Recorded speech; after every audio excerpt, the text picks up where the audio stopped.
You should reconsider marrying this guy. At our wedding, my nephew warned me, pointing at the groom. Initially, I didn't take the child's words to heart. But my nephew is a child with a mysterious power. I can see the future. This guy is going to get arrested soon. And you'll be crying. If you go through with this marriage, it'll only bring you sadness. My nephew's specific words gave me an uneasy feeling, and I turned to look at the man beside me. Then, having heard my nephew's words, the man suddenly changed his demeanor and began to laugh ominously. Kid, how did you figure out who I really am? It's my ability to predict the future. Haha. That's fantastic. You guys must all be living in a fantasy world. I can't deal with this anymore. Hey, everyone, let's get out of here. Without a second glance at me, the bride, he belittled my nephew and ruined the wedding, escaping the venue with the guests. His true nature was. My name is Emily. I was a nurse living with my boyfriend. And his name was Mike. He was a hard-working salesman, often staying late at work. Busy with my nursing job, I had never seen him at work, but I had seen his salary deposited in our bank account. I had even met what seemed to be a client of his by chance once, and he seemed to be busy with entertaining them on weekends too. We couldn't go on dates, but we were happy and in love at home. Our company pays well after promotions. Mike would say this, working hard at his job, and I trusted him deeply. Having been a studious student with no dating experience, I never thought I'd be involved with men, but that wasn't the case at all. I met Mike at a mixer after becoming a nurse, and he became my first boyfriend. When he talked about saving for our future, I fell even more in love. Thinking he was someone who thought seriously about the future. And so, we started living together. He helped with household chores and was always willing to help me, making it the best life for me. Maybe we would end up getting married and crossing the finish line together. Most of the nurses around me were too busy to even think about it, so it felt like I was getting ahead of them. I felt bad for my colleagues, but then I started imagining having a baby and more. Am I getting ahead of myself? But I can't help fantasizing when I think about the person I love. What are you grinning about all by yourself? It's creepy. Thinking about your boyfriend Mike again? Yes, I am. You're not even trying to deny it. My colleague, Lisa, sighed in exasperation at the usual me. But I can't help it because I'm in love, right? Ah, Mike. I wonder if he's working hard right now. I can't wait to see him. This guy at work made me laugh so much today. It was really funny. I'll introduce him to you sometime, Emily. Yeah. I'm looking forward to it. Mike and my life together was modest but filled with laughter and was so comfortable. I'm the type to dote on my partner, and to support Mike in his work, I would prepare lunch for him every day. I made breakfast and dinner too, but when I had night shifts or was too tired from work, I would leave the food with a note on the table. Or Mike would cook instead. We supported each other like this. And when our schedules matched, we would enjoy our meals together while having fun conversations. I was looking forward to living such a fulfilling life with a kind husband after marriage. I'm a bit short on cash this month. Could you lend me $100? I'll pay it back into our account once I get my salary. You're not pushing yourself too hard with the savings, are you? It's okay to tell me when you're short on cash. Thanks, Emily. I love you. Mike, you're so dramatic. It's understandable that his salary is low since he's still working his way up. As a nurse, I was earning well, so it wasn't a problem when Mike asked for help with money. He was very kind to me and always whispered sweet nothings. Recently, he proposed to me, we started planning our wedding, and he promised to save money together as a fund for it. At Mike's suggestion, we opened a new account to deposit a fixed amount into it every month. Mike was in charge of managing this joint account. Since I was often stuck at the hospital with many patients, it made more sense for Mike, who could make deposits and withdrawals between sales appointments, to manage our finances. Until now, we had been managing our finances separately. But I felt really fortunate to have such a reliable boyfriend to entrust with our new joint account. I was really looking forward to the wedding with such a person. It was decided that we would register our marriage after the wedding ceremony. Later, I shared the news of our marriage with my colleagues. Everyone was happy for me and said they would come to the ceremony, but Lisa alone looked pale. What's wrong, Lisa? Could it be you're being deceived? I was taken aback by the unexpected response and didn't understand what she meant at first. But I quickly grasped Lisa's words and smirked. Lisa, you're just jealous because I'm getting married, aren't you? No, it's not that. What if he runs off with the money from your joint account? Run off? Mike wouldn't do something like that. You can't be sure. And I saw something the other day. I think it was Mike entering a betting shop. I couldn't follow him inside. But I'm pretty sure it was him. Why would you say something like that? Mike does betting. Maybe he just went to use the bathroom. It's mean of you to say such terrible things. Lisa, you fool. Emily, wait. I snapped at Lisa and stormed off back to my work, frustrated. Even if she was jealous, there was no need to say such things. It's as if she's making Mike out to be some kind of marriage scammer. There's no way that could be true. But I never imagined that I would come to regret not heeding her words. I was too blindly in love. And several months later. Although we only communicated about work, Lisa and I hadn't properly made up by the time the wedding day arrived. The wedding was a small affair with just close family and relatives, as Mike had wished. Since both our parents had already passed away, there were no formal introductions before the ceremony, but looking around, I noticed that Mike's relatives were mostly tough-looking men. Then, recalling Lisa's words about Mike being a marriage scammer, I suddenly felt anxious. Oh no. I decided to trust Mike, but now Lisa's words are really getting to me. Especially today, on our wedding day. What's wrong, Emily? You look pale. Oh, no. That's not it. I'm just really happy right now. Suddenly, Mike, who was sitting at the groom's table, peeked at my face, and I hastily made an excuse. Only to be met with his picture-perfect smile. Is this what I get to experience every day in married life? I've fallen for his handsome face. Mike was an incredibly handsome man that everyone envied. Even when I showed Lisa his photo, she said, "It's great that you got such a kind and handsome boyfriend." But now she's denying Mike. No more overthinking. I switched my mindset and stood up with Mike to cut the cake. Just as Mike and I were about to cut the cake with the wedding knife together, a familiar boy approached, causing me to halt my action. It was my nephew, Max. Max, what's wrong?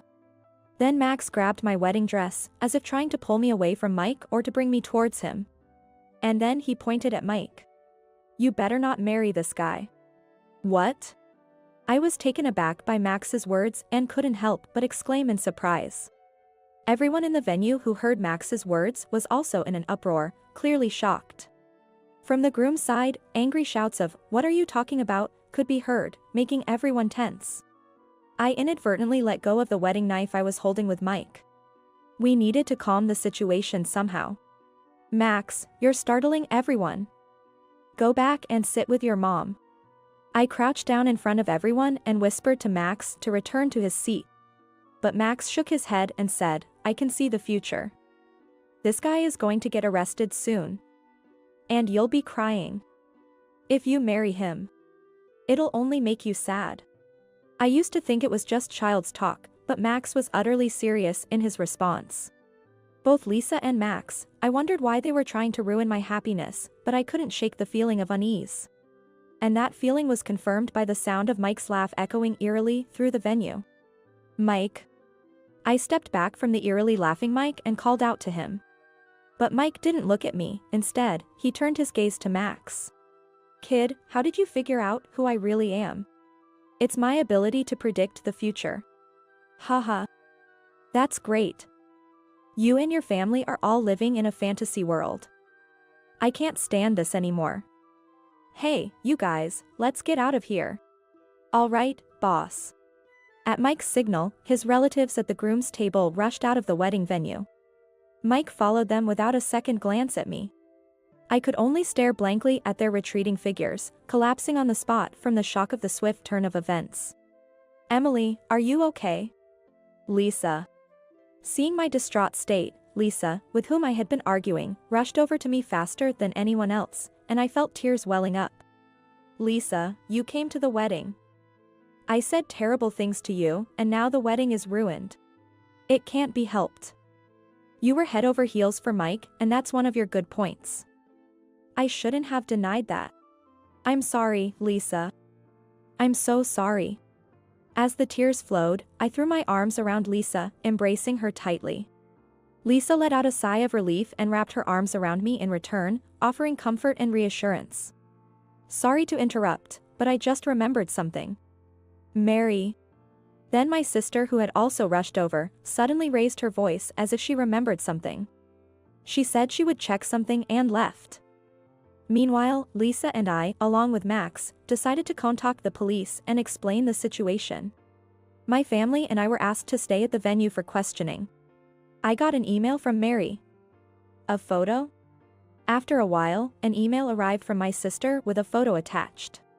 It was a wanted poster, and the man in the photo, especially around the eyes, looked just like Mike. The name on it was Sam, suggesting that Mike was probably an alias.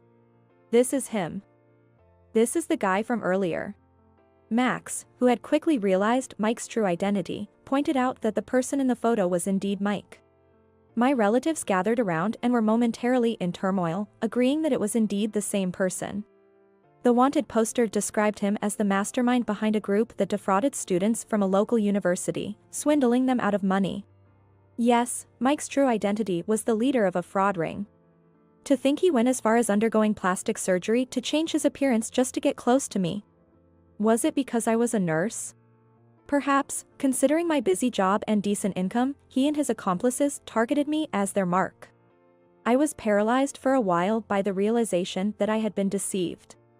Later, numerous reports of a strange man in a tuxedo causing a disturbance with his associates were made, and Mike was arrested by the police. A few weeks later, fingerprints left at the venue matched those of the wanted criminal Sam, confirming his identity. His accomplices, who had posed as relatives, were also arrested one by one, bringing the case to a close. I never imagined I'd become a victim of such a crime. Looking back on my memories with Mike, I realize I was too blinded by love to see that I was being deceived. It's beyond shocking, it's embarrassing. The money I had deposited into our joint account, which Mike likely spent, was gone. According to security footage, he had mostly squandered it on gambling. Confronted with these facts, I took some time off work and secluded myself at home. Lisa occasionally brought me food and worried about my haggard appearance. But I knew I had to start looking forward again, even if just a little, to return to work. When the doorbell rang and I opened the door, expecting Lisa, it was my sister. After the incident, my sister would also visit me from time to time. Everyone's so kind. How are you feeling? You still seem a bit worn out. After what happened, it's no surprise I'm shocked, even if it was my own doing. Cheer up. I brought you some treats today. And I thought we could have Max take a look. Max? As I let my sister inside, Max, who had been hiding behind her, suddenly appeared and stared intently at me. I hadn't noticed Max. Am I that mentally exhausted? Or is this another one of Max's abilities? No, that can't be. Such spiritual things. I must be really tired. But then again, Max was the first to see through Mike's true identity. He claimed he could predict the future. Could it really be true? As Max continued to stare, I started to feel uneasy. Yeah, Emily, I can't see you crying anymore. Really? That's good. Is it good? I received a positive diagnosis, but I'm still not fully convinced about the future predicting ability. But Max was the one who exposed Mike. As I was pondering this, my sister showed me a photo of a man. Actually, Max saw this man and said he should be by your side. Is this a matchmaking photo? You're not suggesting I go on a matchmaking date, are you? I whispered to my sister, making sure Max couldn't hear. Seriously, what are you thinking? Suggesting a matchmaking date to me when I'm heartbroken after finding out my boyfriend was a criminal? Well, Max insists it's a good idea. Some of my friends got married thanks to his predictions. Hey, you're not using Max for business, are you? Mary. How rude. Don't lump me in with your ex. She might be getting a referral fee. I was skeptical of my sister's flustered response, thinking I'd had enough of men for a while. But if Max's mysterious abilities had indeed helped my sister's friends find marital bliss, perhaps it's worth giving his insights a chance. Even if that weren't the case, it's about time I stopped dwelling on the past and start looking forward. I moved from my sister to squat down in front of Max. If Max says so, maybe I should meet this guy. Yeah. Emily, you'll find happiness this time for sure. Seeing Max smile for the first time filled me with joy, and I found myself smiling too. I can't wallow in self-pity forever. The saying goes, strike while the iron is hot, and I was eager to meet this man. Filled with hope, I finally had the matchmaking meeting arranged by my sister a few weeks later. Do I look okay, Mary? You look fine, just relax. Why are you the most excited about this? I was getting my dress checked by my sister, who had come with me, and couldn't help but notice her unusually high spirits. Amidst my sister's suspicious excitement, I was told to go ahead and found myself in front of the room where my matchmaking partner awaited. When I slid open the door and announced my entrance, the man from the photo was sitting there, waiting. Ah, the nerves. We were both visibly nervous, but we started with simple introductions. The man, named John, was a fellow medical professional like me. Maybe my sister was excited because he was a doctor. Having such a pragmatic sister can be a hassle. But our commonalities didn't end there. John, being a handsome doctor, you must be quite popular. It's surprising you're still single. Actually, I had a girlfriend until recently, but it turns out she was a marriage scammer, and I was unfortunately deceived. What? I was taken aback by our unexpected similarity. No way, a fellow victim. When I shared that my recent ex was also a marriage scammer, John seemed equally shocked. John must have been deceived by a woman who was his match in terms of attractiveness. I feel like I have no redeeming qualities and don't match up at all. Just as I started to lose confidence, as if to blow away those doubts, John, who had seemed nervous until moments ago, firmly grasped my hand and looked at me with sparkling eyes. With so much in common, don't you feel it's fate? If you're willing, Emily, I'd like us to date with marriage in mind. I know I was deceived. But I promise to protect you. No, I will protect you. His earnest declaration, as he held my hand tightly, made my heart race. It seemed I had taken a liking to John as well. As I naturally squeezed his hand back, I found myself saying yes. The matchmaking with John, the man from the photo, was a great success. Later, I learned that John's ex-girlfriend was part of the same fraud group as Mike. The thought that multiple marriage scams were happening concurrently was chilling, but like Mike, she was arrested. John was heartbroken when my sister and Max, who happened to visit him as patients, mentioned they could see him with me. They suggested a matchmaking meeting, and it seems he agreed. My sister hadn't mentioned any of this. She better not have promised John she'd take a referral fee later. She's so calculating. But thanks to my sister and Max, I met my new boyfriend, so I won't hold it against her. After several years, John and I finally tied the knot. Our wedding ceremony went off without a hitch, and I was at the pinnacle of happiness. In contrast, Mike received a 10-year prison sentence at his trial. I believe that deceiving people is a serious crime.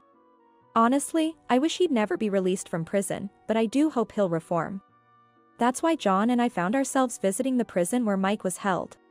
It's been a while, hasn't it? Emily.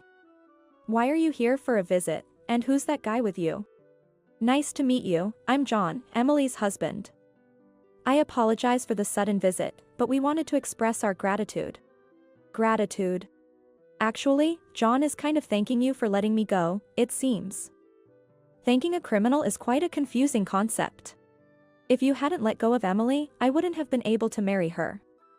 So, I can't thank you enough. Are you kidding me? You're flaunting your happiness. Mike, furious, was unrecognizable from before. Even faced with Mike's reaction, John maintained his gratitude till the end. John is truly big-hearted. But with that attitude, it seems Mike won't be repenting anytime soon. He didn't even apologize to me. So, I too, in my own way, finally said to Mike, thanks for deceiving me, we're really happy now," which made him incredibly angry. It felt good to see him so riled up, and I found it quite refreshing. Speaking of refreshing, I disposed of all Mike's belongings left in my house as trash. They were useless to keep around, and it wouldn't be fair to John. Yes, John and I decided to cohabit in my house, and he moved in with me. It was the house I shared with Mike, but we planned to move once we saved enough for a new place. For now, being with John made me forget all about it, and I was incredibly happy. Life with John was picture perfect. Both being in the medical field, he supported my desire to continue working for our patients, and I was able to keep my nursing job. John helps out with the household chores, and sometimes he cooks meals that are absolutely divine. His cooking skills are so impressive, he could easily switch careers to become a chef. I remember being amazed the first time I tasted his cooking. We want kids in the future, but for now, we're more than content, thinking we'll get there when we're ready. Both John and I had our share of hardships, but by taking that step forward and overcoming them, we found this wonderful connection. I believe in the power of trusting others, as it can lead to happiness. Being betrayed once might make it hard to trust again, but not everyone out there is bad, considering the vast number of people in the world. To those who are hesitant, I hope you can be true to your heart and take that first step.